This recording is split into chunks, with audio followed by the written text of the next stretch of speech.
Você comentou uma hora aí que algumas coisas passam despercebidos quando a gente está desconectado.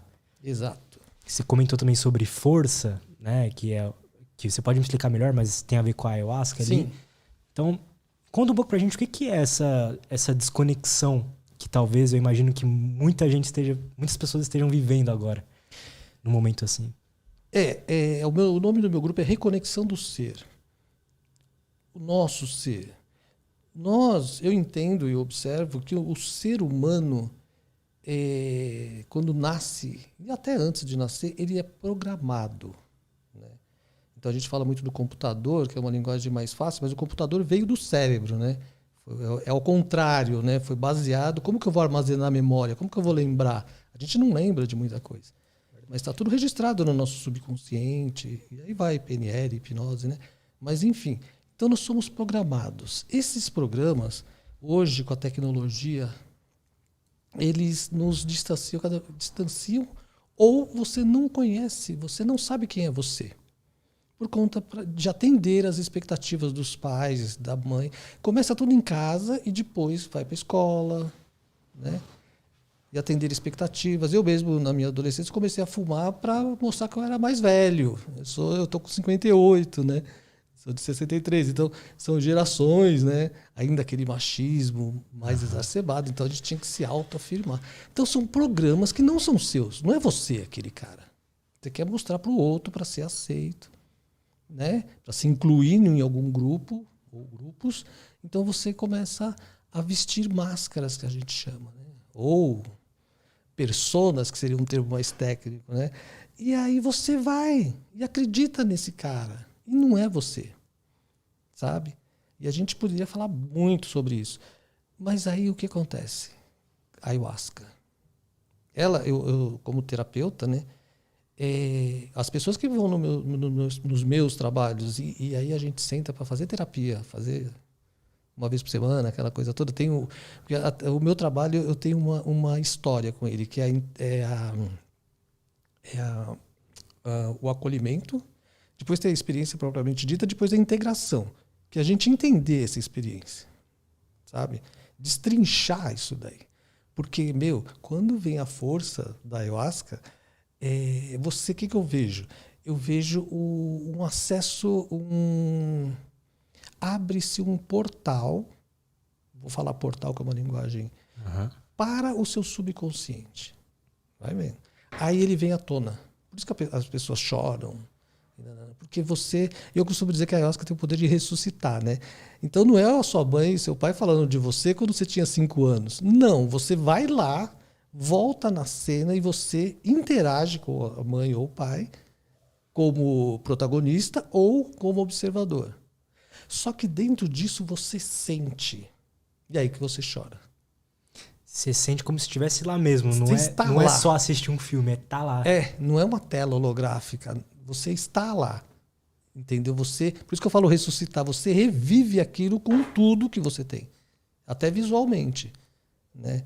Visualmente, que eu digo, é complicado, porque esse estado de expansão de consciência, eu falo vendo coisas que você pode entender errado. Vendo, você pode estar vendo de olho fechado. Né? Mas você vai estar no ambiente. Sabe? Só que está tudo dentro da tua cabeça, né? Então não é que você vai sair do corpo, desdobrar, né? Tem um desdobramento também que também acontece. E aí você saca essas sensações que de repente são traumas, né? E hoje eu falo isso nos meus trabalhos, todo trabalho eu falo, ou para o grupo todo, ou para o pessoal que vai a primeira vez, aproveita para ressignificar. Né?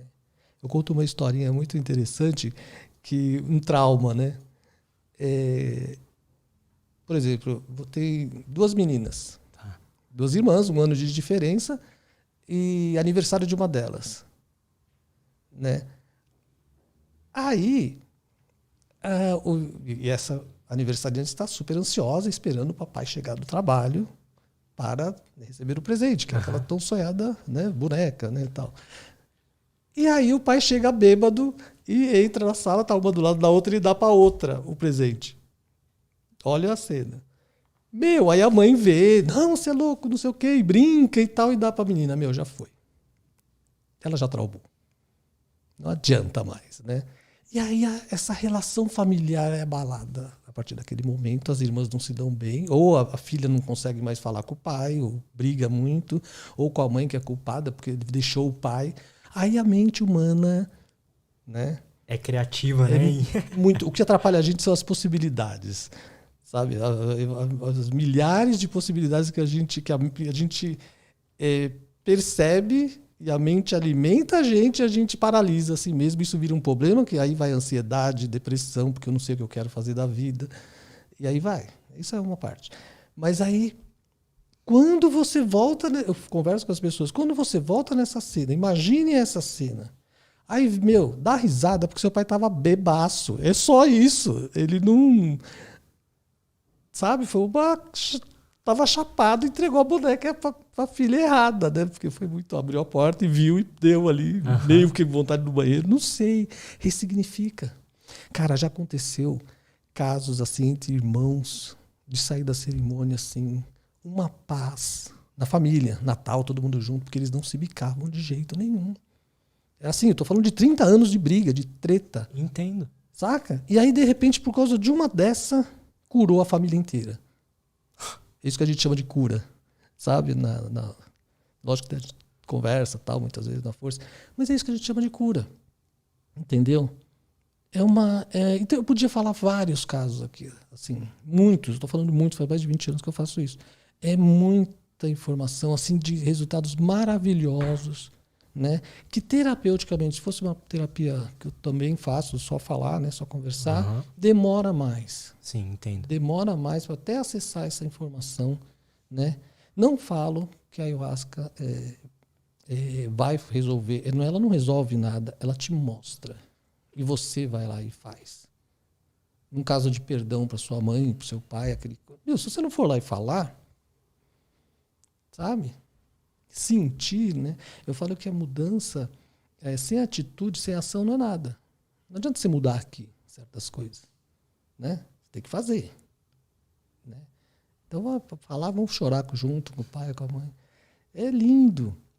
Não é uma coisa assim, você vai lá e você sai curado. Não. Ali começa.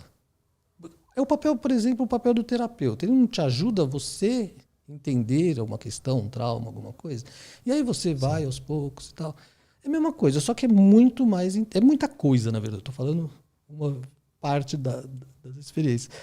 É mais ou menos a mesma coisa. Ela te mostra, só que ela te mostra não narrativamente, você vai sentir. Esse é uma preciosidade, sabe? E de repente isso daí para de fazer sentido. Deixa de fazer sentido, porque aquela cena que estava na tua cabeça foi uma interpretação sua.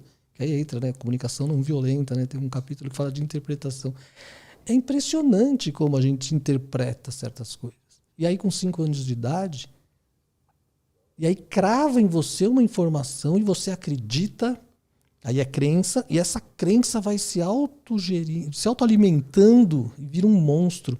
E o meu trabalho é ajudar você a entender a origem desse monstro. Sabe? Entendo.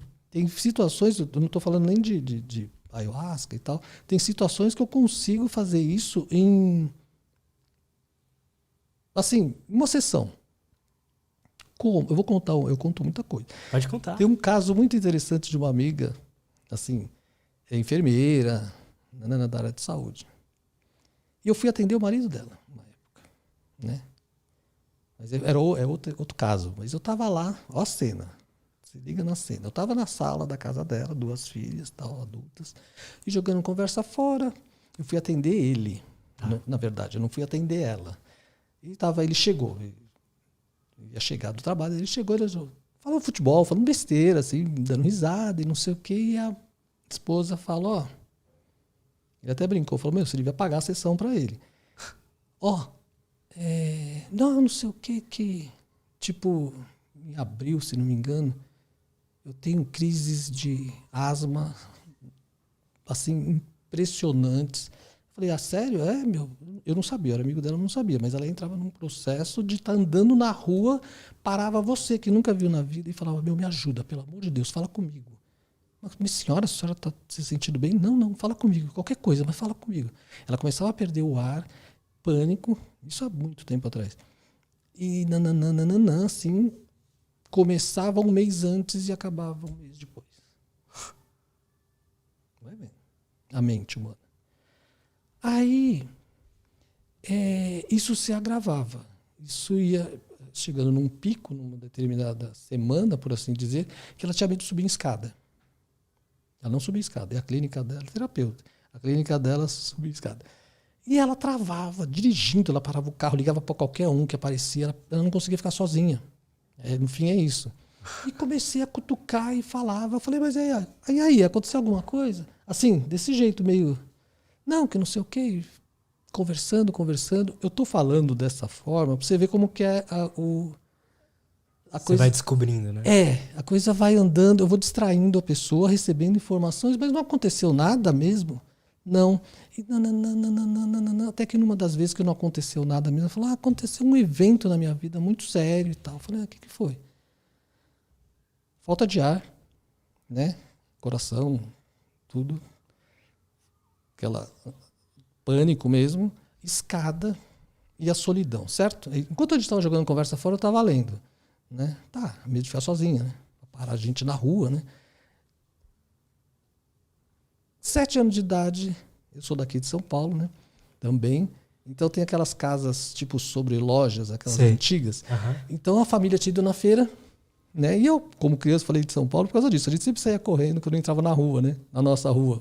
E os pais vinham mais devagar. E era essa cena. Aconteceu isso, ela saiu correndo e foi, abriu a porta e subiu a escada sozinha. Subiu a escada, entra pela casa, assim, foi, não sei porquê, foi parar na lavanderia. Lá estava o irmão de 19 anos enforcado. Aí você junta falta de ar, escada e a solidão. Ela falou, nossa, mas meu pai chegou em 2, 3 minutos. Eu falei, mano, uma criança de 7 anos de idade ficar 3 minutos olhando o irmão mais velho é uma década, é uma eternidade. Né? Cara, depois disso ela não teve mais crise. Uma vez ela ficou com resfriado. Caiu a ficha. Na hora. Você entendeu?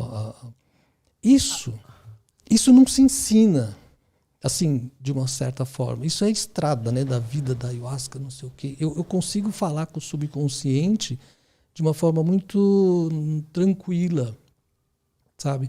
E foi assim, muito rápido. Por isso que o marido dela falou, você tem que pagar a consulta para ele. Porque foi assim, foi 15 minutos de papo, 20 minutos. Eu resolvi um problema de décadas com aquela mulher. Ela estava com 51.